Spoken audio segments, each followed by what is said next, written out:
magnetism is everywhere and in nearly everything.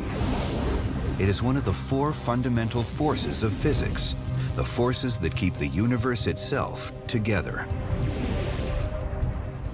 The sun is constantly ejecting material, from radiation to X-rays to solar flares to coronal mass ejections. The reason these ejections don't routinely hit us is that Earth is protected. It's called the magnetosphere, a gigantic magnetic field generated by the planet's churning core. It extends out 43,000 miles. Earth's magnetosphere repels the magnetized plasma from the sun. Only a tiny piece of the magnetic storm gets caught in the small opening at the planet's poles, where we see it as the northern lights. But where does the planet's powerful magnetic force come from? The magnetic field is actually generated by forces deep within the planet. Earth's magnetic field is not a stable, static thing. It's changed quite a lot over time. Earth's magnetic dynamo can change direction. The North and South Pole can literally flip. Exactly what causes the poles to reverse is not completely understood. All we know is that it happens.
Earth's magnetic pole movement and Earth's field weakening are related to one another, and Earth's magnetic poles are getting ready to flip.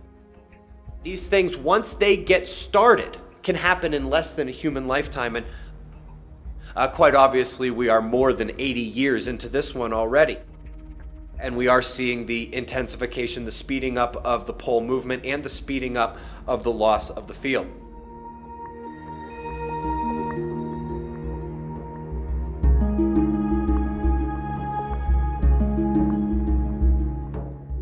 Our sun's magnetic protective bubble is dropping in strength, and that is expected to continue as well. We are right now coming out of the grand solar maximum since the end of the glacial period. We are about to see a tremendous drop into grand solar minimum. A weaker sun means less magnetic protection from the rest of the galaxy, and again, those far away. The only thing stopping energy from space from having a greater hand in Earth's electrical processes is the magnetic field. Everything about the electrical processes of earthquakes is going to get a boost as Earth becomes more exposed to the galaxy and beyond. The best summarization of the air shower cosmic ray effects is electric. More lightning storms, more lightning strikes, stronger lightning strikes, more cloud cover and higher variability of that cloud cover, easier freezing of supercooled water into more, larger hail. And there is even considerable evidence growing in regard to wind speed correlation with solar wind parameters. All the things that make these correlations true have to first overcome the magnetic shield of our planet, and in terms of cosmic rays, the sun's magnetic shield as well. That means that the weather can only intensify as the electric cascade from space intensifies.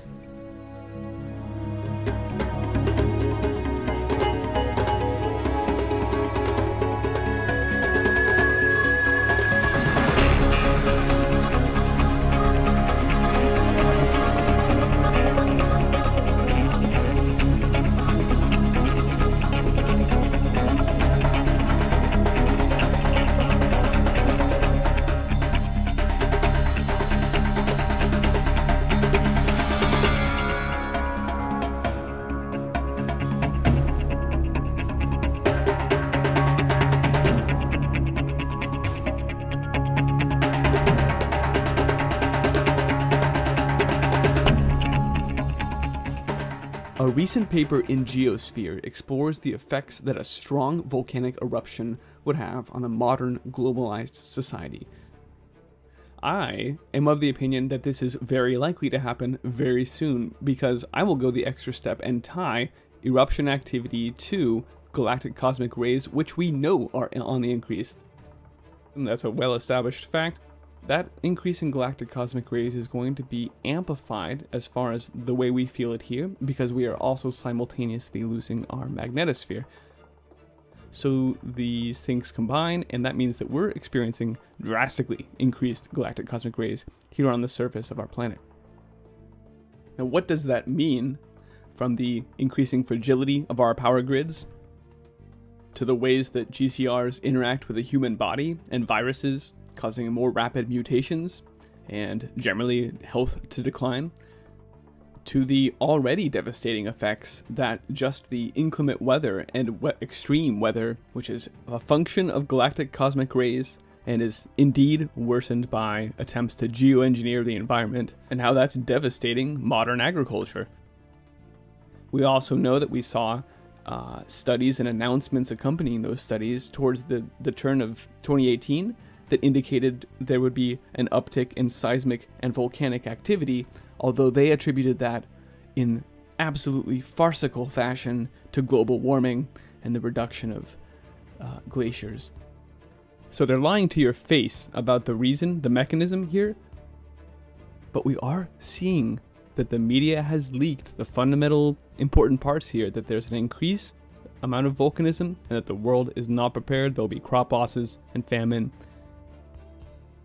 Why would they choose to hide the crop losses but feature the volcanic?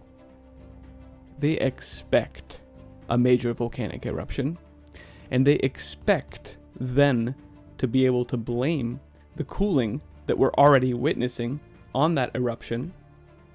They expect then to be able to blame the crop losses on that cooling in the volcano, and they have already laid the framework by which they will blame this eruption on us, on anthropogenic causes.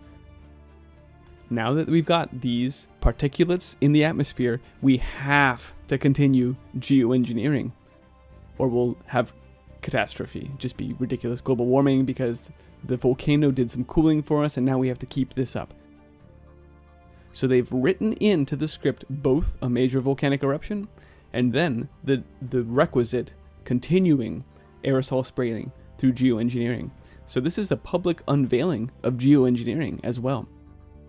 I also hope that you are preparing for all of these things, because the state is lying to you and it does not have solutions for you.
Under international law, millions of Palestinian refugees have the right of return to historic Palestine.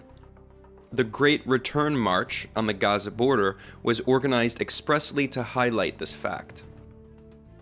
These marches and this kind of tactic of unarmed resistance has been witnessed in Palestinian villages for years and years and years, and the world just turns its head and ignores it. And so they've done it again today in a massive demonstration. They just simply marched to the border, and they were cut down by Israeli snipers. And, complete silence from mainstream American media. I've been sitting around watching CNN and MSNBC off and on today, but nothing about this. People do use the language of clashes on the Palestinian side, but if you're a Western reader, the language of clashes does obfuscate the imbalance in power, because you have Israeli snipers with advanced sniper rifles, barrages of tear gas, those rubber bullets, and as I mentioned, artillery is actually being used against these protesters. These aren't like equal clashes, but two armies armed with light weapons and tanks. It's, youth with stones walking into the teeth of one of the most advanced militaries. We saw the New York Times describe the march this way: a peaceful march by Gazans to the border of Israel turned bloody. It just simply turned bloody. So we don't know if people inside the march started, all of a sudden they pull out their, machine guns and suicide vests. I mean, we just don't know, because it just turned bloody. Actually, Israel turned it bloody by shooting them, and that's just too much for the New York Times to acknowledge. Gaza is basically a human warehouse for refugees who were pushed out of their land and their property in 1947 and 1948 during the systematic campaign of ethnic cleansing by Zionist militias and what eventually became the Israeli military. And Israel proceeded to pass a series of laws which defined all of those people who'd been pushed into Gaza as infiltrators, and enabled their criminal prosecution and their capture, their violent capture, if they re-entered into what became Israel. David Ben-Gurion ordered his troops to shoot anyone who attempted to infiltrate again. And the Gaza border, ever since the early 50s, has really been the site of extreme brutality by Israel's border guards against people trying to get back home from Gaza. Here we are, 70 years later, and people are still trying to walk home.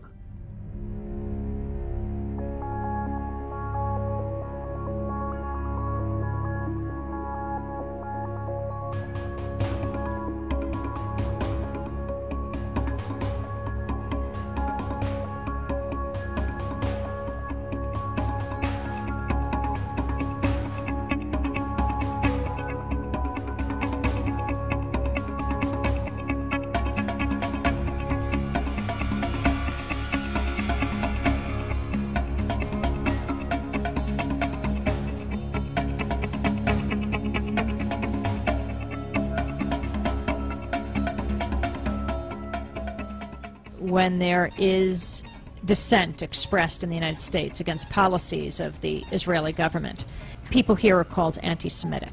What is your response to that? It's a trick. We always use it. When from Europe somebody is criticizing Israel, then we bring up the Holocaust. When in this country people are criticizing Israel, then there are anti-Semitic. And the ties between Israel and the American Jewish establishment are very strong. They have power, money, and media and other things, and they are not ready to hear criticism. And it's very easy to blame people who criticize certain acts of the Israeli government as anti-Semitics, and to bring up the Holocaust and the suffering of the Jewish people, and that justify everything we do to the Palestinians.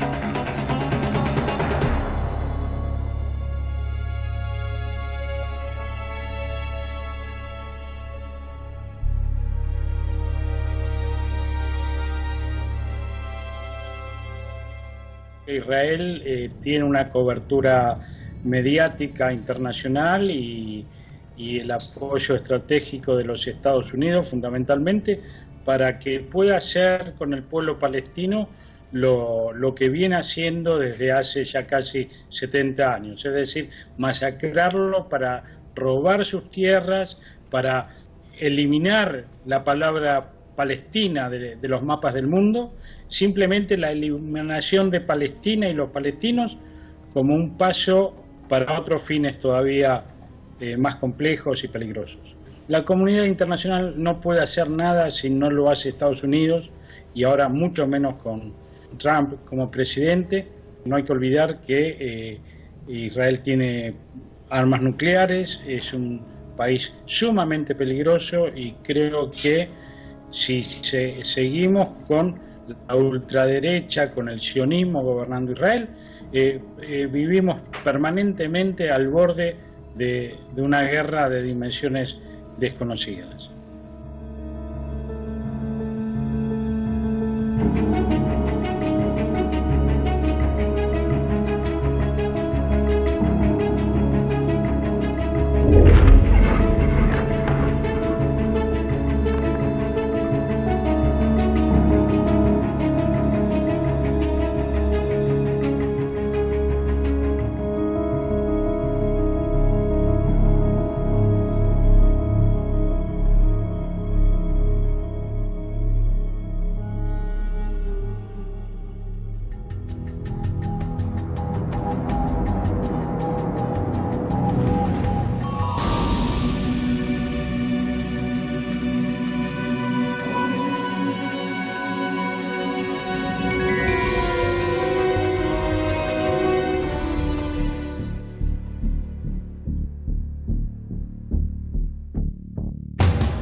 Russia's never going to be our friend.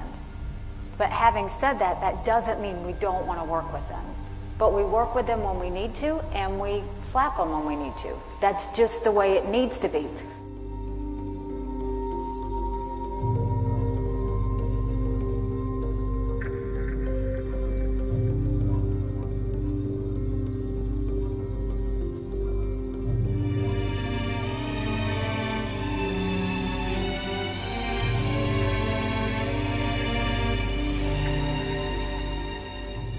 Я думаю, что мы в определенной степени присутствуем при таком совершенно уникальном моменте. Мы никогда не были... Мы знали из истории, например, упадок Римской империи. Мы читали, что это было 2000 лет назад. На самом деле примерно то же самое мы наблюдаем сегодня в отношении того, что происходит с Западом. Но я по-человечески, кстати, понимаю, в течение 20 лет фактически полная гегемония, полная. Злейший соперник повержен. И кажется, что повержен до конца. Можно делать все, что угодно. Можно, например, уничтожить Югославию, Сербию привести, всегда непокорную Сербию привести в порядок. Можно полностью уничтожить весь Ближний Восток. Все страны, которые представляли хоть какую-то самостоятельность в политике, как Ирак, так сказать, Ливия, Сирия, все сделано, все полностью переформатировано так, как это. Вдруг возникает опять то, что было повержено, то, что казалось обречено, то, что уже уничтожено до конца. Вдруг это все возникает здесь на Востоке и опять предъявляет какие-то нам, так сказать, ну, с этим очень трудно смириться. И по-человечески можно понять. Терять это невозможно. Вот мы говорим, идет формирование многополярного мира. Вот оно идет. Но только один полюс никак не хочет с этим смириться. И он не смирится с этим. Он будет продолжать и будет продолжать вот эту войну без правил.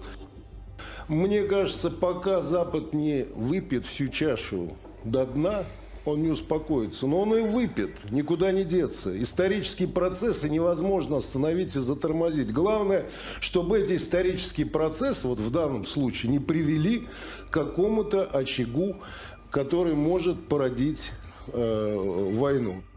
Ну, действительно, непонятно, как с Трампом вообще-то, ну, даже встретиться, как с ним можно разговаривать? Он то объявляет, что Америка должна из Сирии уйти вдруг, то он объявляет, что он встретится с Путиным, и потом, то он объявляет, что и ничего не происходит. С Сенатом можно разговаривать? Нет. С Конгрессом можно разговаривать? Тоже нет. Но получается все-таки, что именно все более я убеждаюсь вот в этом мнении, которое сами американские политологи, что вообще сегодняшней Соединенными Штатами управляет финансовая олигархия. Вот те самые люди, которые контролируют Федеральную резервную систему. А с ними действительно невозможно разговаривать. Они находятся где-то вне политической жизни. Как бы. Хотя именно они, видимо, принимают основные решения. И в этом проблема сегодняшнего мира. Вот в этом ситуация.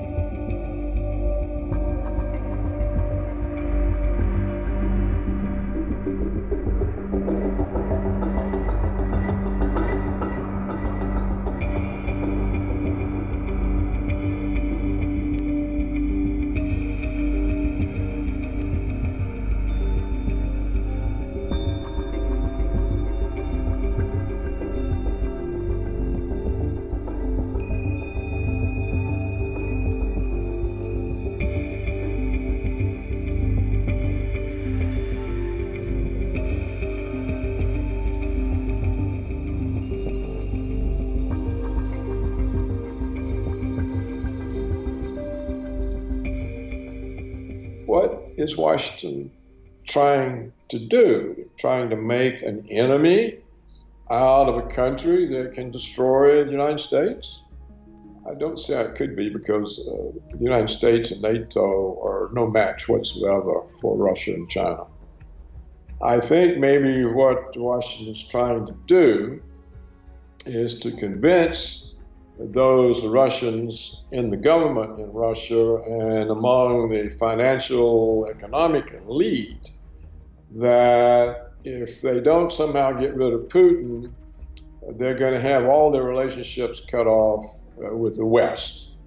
The West is no longer going to be the dominant force in the world. It's not going to have the ruling ideas. And I think Russia will end up leading with China. The trade in Chinese-Russian currencies among themselves and the expansion of this into other parts of Asia, this will reduce the dollar area of influence. It will reduce Washington's power to bully those countries, and it will cause a drop in the demand for dollars anywhere in the West. There's none. There's not a leader in sight. There's a complete lack of any leadership, so you can't expect to see any judgment. And what we're seeing is clearly the absence of judgment. Well, anyone who would appoint John Bolton to be the National Security Advisor could not possibly intend to normalize relations with Russia, because John Bolton is one of the most scary, worst warmongers. And then his other nomination, Pompeo, to be Secretary of State. This is a warmonger. It is Trump assembling a war cabinet. and very dangerous times, except I think now the Russians have come to the conclusion that the West is insane, it's falling apart, and they don't need to do anything. And I think that's why they are so unprovocative in their own responses.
I think we live in an era of false flags.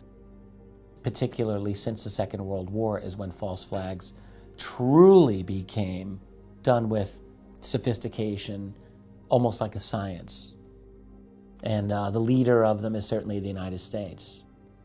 If there were an Olympics of false flags, the U.S. would get the gold.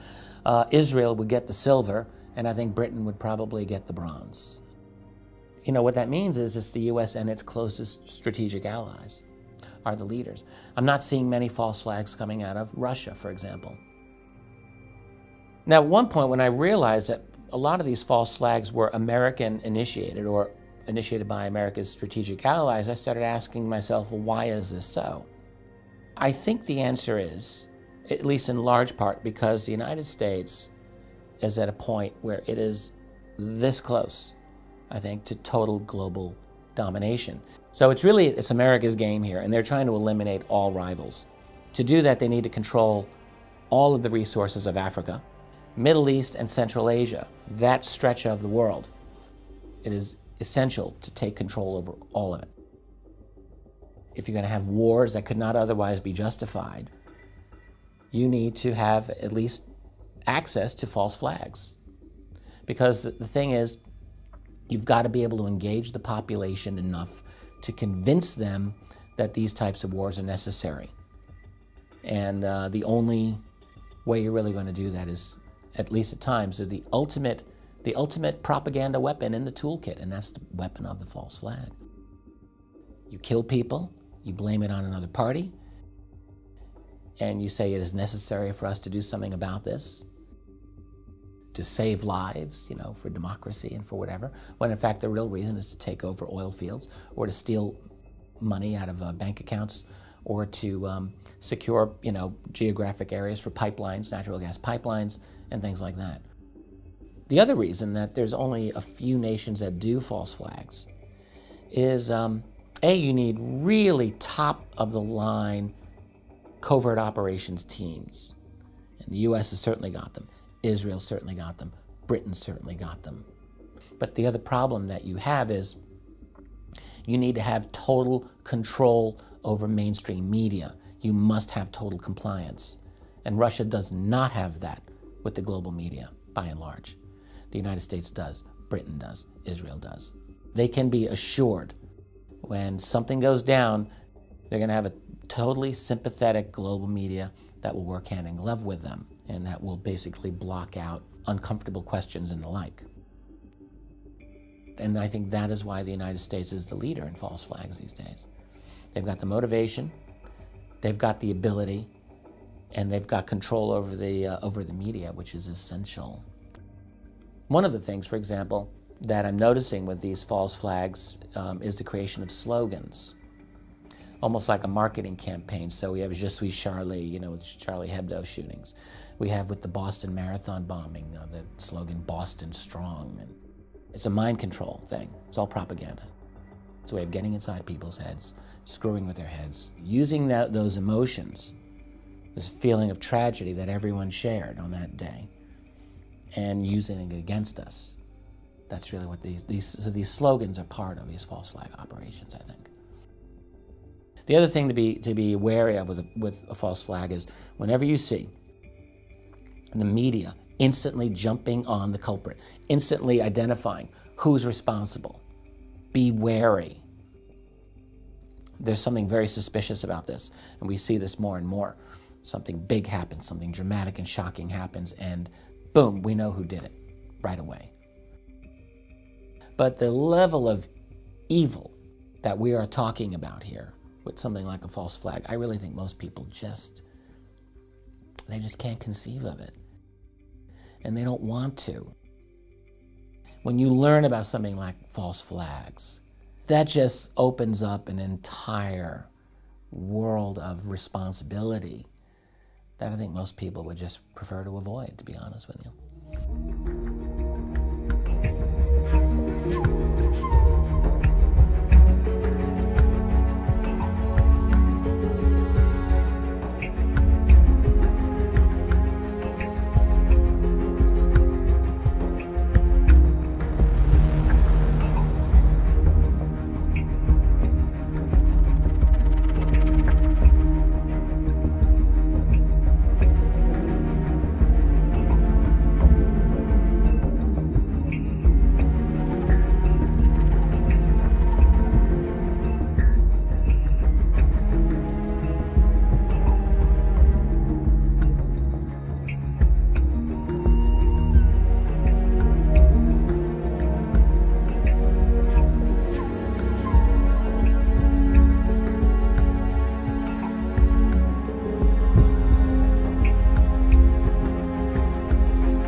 anthrax scare of late 2001 was widely seen as a follow-up to the 9/11 attacks, and a sign of things to come at the dawn of the so-called War on Terror. Beginning in late September and continuing for several weeks, multiple anthrax-laced letters were mailed to various media offices and the offices of 2 US senators, killing 5 and injuring 17. It did not take long, however, for the neocons in the Bush administration to start insinuating that the anthrax scare was tied to their 2 favorite boogeymen, Saddam Hussein and Osama bin Laden. And this fit with a narrative which certain people had been trying to push from very early. And that set things up very nicely for 2 invasions, of course, Afghanistan and Iraq. The only problem with that story is that it was a complete lie. As we now know, of course, the anthrax attacks were a false flag event. By early 2002, it was confirmed that the anthrax had sourced to the US Army Medical Research Institute for Infectious Diseases at Fort Detrick, a key facility within America's own bioweapons program. And that false flag was aided by the government officials and corporate media talking heads who were happy to propagate this false story in the lead up to the war in Iraq. The legacy of that war remains with us today. The Middle East, including Iraq itself, remains in chaos, a direct result of the illegal invasion and occupation of that country. An invasion and occupation that was sold to the public on the back of brazen lies and outright fabrications. The anthrax attacks themselves remain a case study in how a false flag event can be used to whip the public into hysteria and be led into supporting illegal wars of aggression.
This is a carefully constructed drama as part of the propaganda campaign that has been building now for several years in order to justify the actions of NATO, Britain, the United States towards Russia.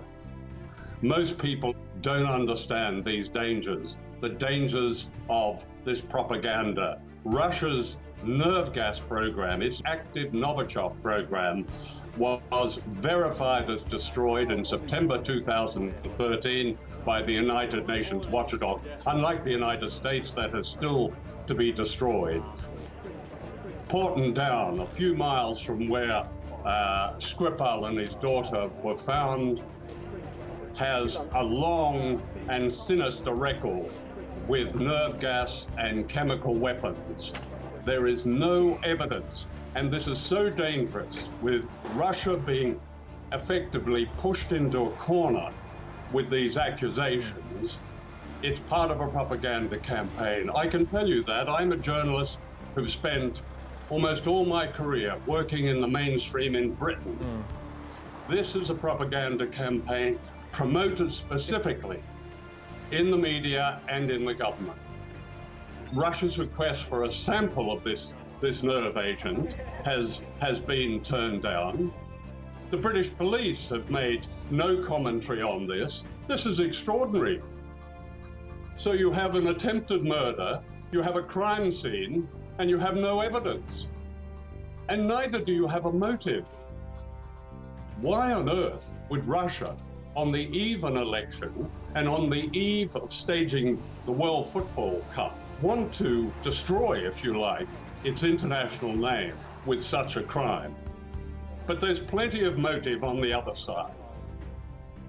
And it's Iraq. If you go back to 2003, that carefully constructed drama saw an invasion of Iraq and the death of up to 1 million people. And we know that was based entirely on propaganda, deception, and lies. That, at the very least, should make us skeptical of May's theatrics in Parliament.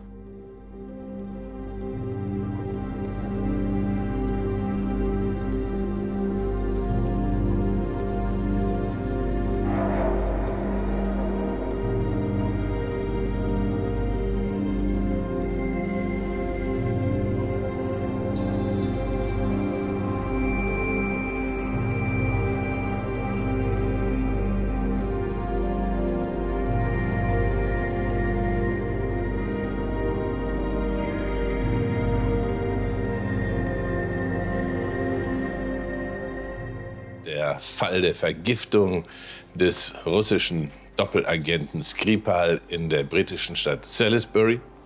Eindeutig eine False-Flag-Attacke mit dem Ziel, die russisch-westlichen Beziehungen zu untergraben und weitere Begründungen zur Aufrüstung gegen Russland und für weitere Kriegshetze und Kriegstreiberei zu finden. Und es kann so sein, dass der ja schlampig geplante und schlampig durchgeführte Angriff auf den russischen Doppelagenten überhaupt nur ein Test war, inwiefern die dumm gehaltenen, desinformierten NATO-Bevölkerungen tatsächlich hinters Licht zu führen sind. Aber jetzt wird es ungleich ernster.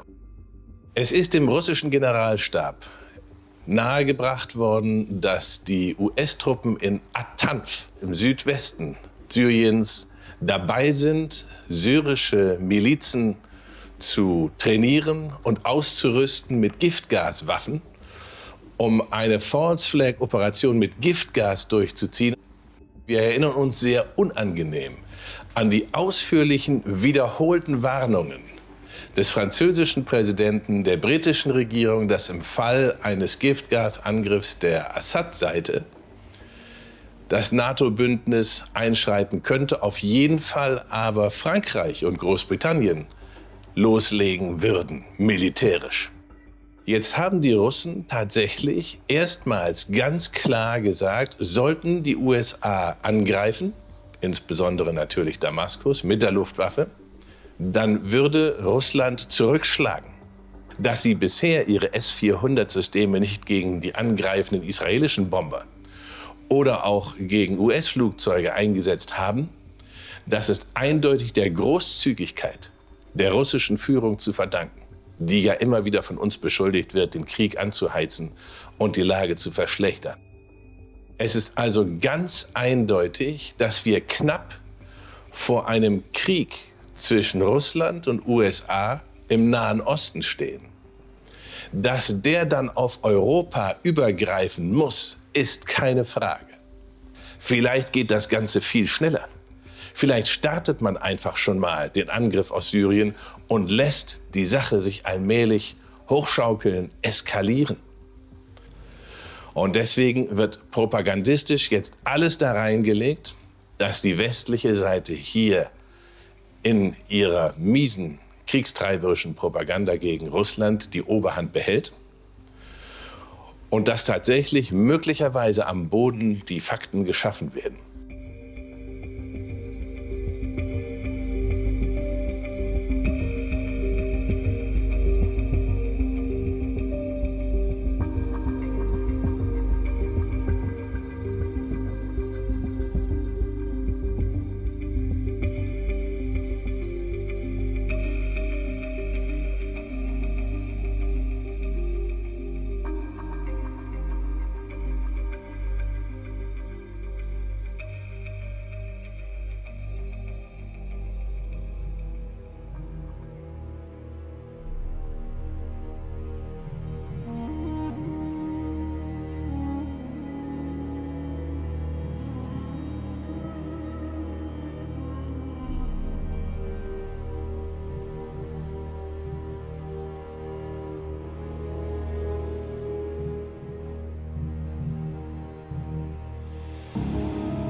above us that passed us like 30 seconds ago. Number 71 Papa Golf, negative.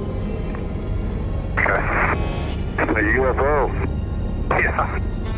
At 1095, let me know if you see anything pass over you here in the next 15 miles.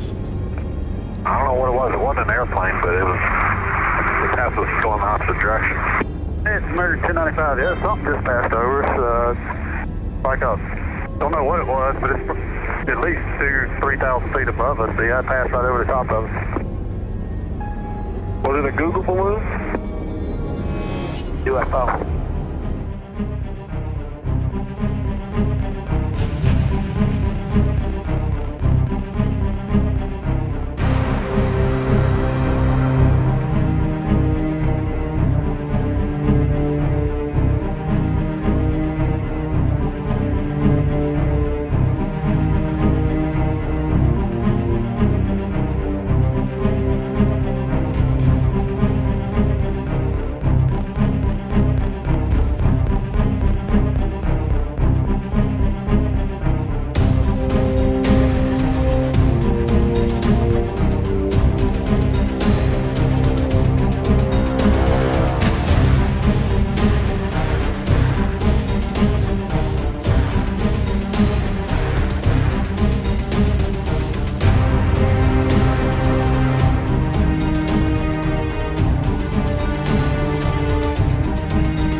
Es en el espacio donde reside el mayor de los peligros. Hablamos de plataformas de satélites militares con capacidad para disparar hacia blancos terrestres, el llamado ataque orbital. Y esto lo tienen las principales naciones del mundo. Parecería que de cara a la galería pretenden hacernos creer que están en guerra entre sí, pero colaboran juntos en estos proyectos espaciales, siguiendo un objetivo común, un objetivo de defensa del planeta Tierra. Pero claro, la pregunta es, ¿pero defenderse de qué o de quién? Nosotros pensamos que algo se aproxima de fuera. Inteligencias extraterrestres están intentando intervenir en nuestro planeta. Miles de años llevan aquí varias razas alienígenas hostiles, que mantienen a la humanidad como una granja de su propiedad. y han dispuesto una serie de sistemas de defensa. Efectivamente, han custodiado fuertemente el planeta, por tierra, mar, aire y también desde el espacio. Ya os contamos que muchos objetos que están penetrando en nuestra atmósfera son catalogados como meteoritos, pero tenemos motivos para sospechar que podrían ser sondas o cápsulas no tripuladas de origen alienígena, es decir, teledirigidas. Hay razas ahí arriba, amigos, que desean ayudar, desarmar a esta élite que colabora con razas hostiles. Por ese motivo, cualquier cápsula extraterrestre que pueda penetrar en la Tierra se intentará destruir. La forma más limpia de hacerlo es con energía plasmática. ¿Y qué es lo que está sucediendo últimamente por todo el mundo? Pues eso, haces de luz han sido vistos por todo el globo. Extraños meteoritos que cruzan la atmósfera acompañados por brillantes rayos de plasma. Está a punto de desatarse una guerra entre la élite oscura y razas benévolas, que vienen a ayudarnos. Oficialmente, el 16 de enero pasado, un meteorito ilumina varias ciudades de Michigan. Los medios de difusión se esforzaron en ocultar lo que vieron los testigos, y se dieron avistamientos en la misma hora en Michigan y en New Haven. Un rayo rojizo atravesó el cielo. Un rayo que caía en ángulo perfecto de 90 grados y permaneció segundos así. Esto no es un meteorito. Aquí ha habido un ataque orbital, quizás desde un satélite militar alguien ha lanzado una ofensiva ante la supuesta entrada de un objeto exterior. Esta explosión que vemos fue grabada desde distintos puntos, la mayoría desde Michigan. Observad el tremendo estallido, pero fijaos en esta filmación. El objeto se detiene y vuelve a subir. Ya me diréis si esto es un meteorito. En el Kremlin circula un informe de las Fuerzas de Defensa Aeroespacial que insinúa que un cometa llamado 41P Tartel-Giacobini-Kresk misteriosamente, decía, ha disminuido su velocidad hasta casi detenerse y ha comenzado a disparar rayos de energía contra la Tierra. Se habla de misteriosos objetos catalogados como cometas que disparan también contra Marte. El cometa Siding Spring C 2013-A1 había lanzado un rayo de plasma en dirección al planeta Marte y, como siempre, silenciado por los grandes medios. Sin ir más lejos, el pasado 27 de febrero, un equipo de televisión de la Fox 6 grabaron en Milwaukee, Estados Unidos, estas imágenes. Un grupo de luces nocturnas evolucionando sobre la ciudad. La cuestión aquí es que todo indica que dos facciones alienígenas están en pugna. Unas para reforzar este planeta cárcel y otras para liberar a la humanidad. Se avecina una guerra, sí. Pero la clave, probablemente, como ya sabéis, aquí pensamos, está en nosotros, en los humanos. En nosotros reside la llave del despertar, que es, precisamente, lo que nos motivará a que las fuerzas luminosas actúen, al final, a nuestro favor.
Ja, diese junge Frau meditiert.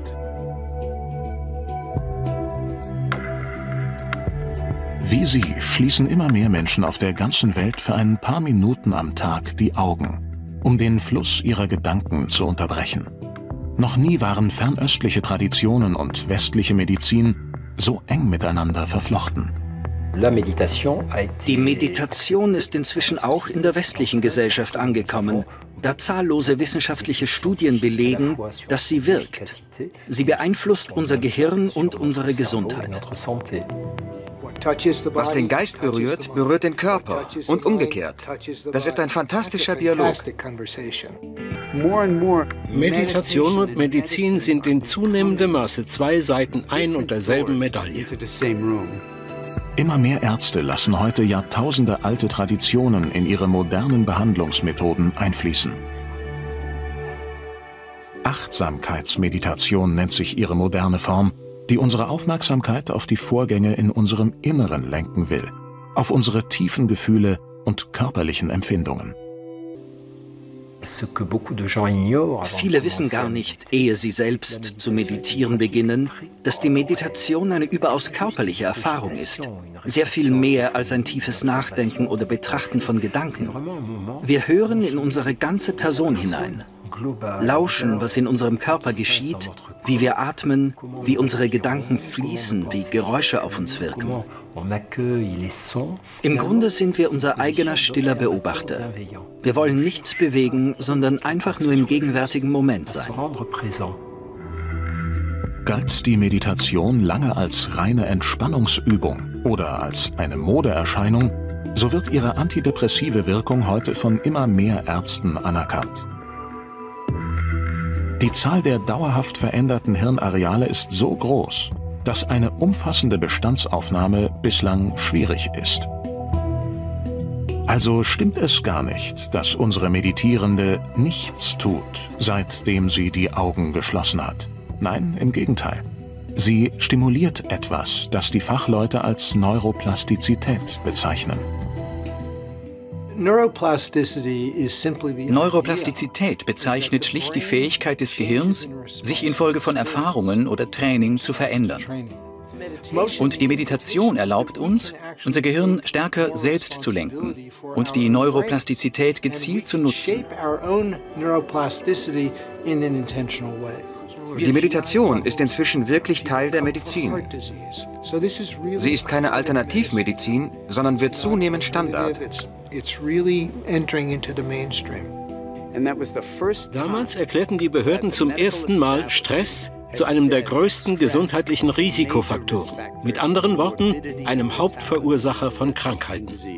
Es ist, als verfügten wir über ungeahnte Ressourcen, die sorgsam in den ruhigen, entspannten Regionen unserer Psyche verwahrt sind. Als würde uns die Meditation die Tür zu einer Art inneren Apotheke öffnen. Dass Meditation unser Erbgut und unsere Zellgesundheit positiv beeinflusst, gehört zweifellos zu den spannendsten wissenschaftlichen Erkenntnissen der jüngsten Zeit. Sie könnte langfristig das Interesse an den fernöstlichen Geistesübungen noch verstärken.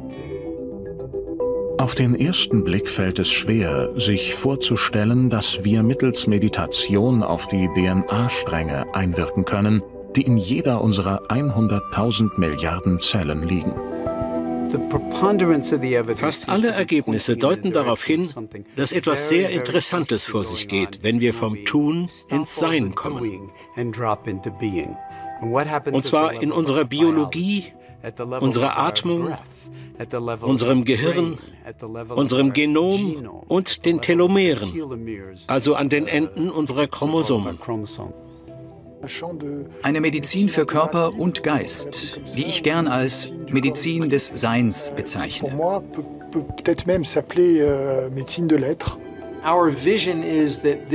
Wir haben die Vision, dass Meditieren irgendwann zum Alltag gehören wird wie Zähneputzen.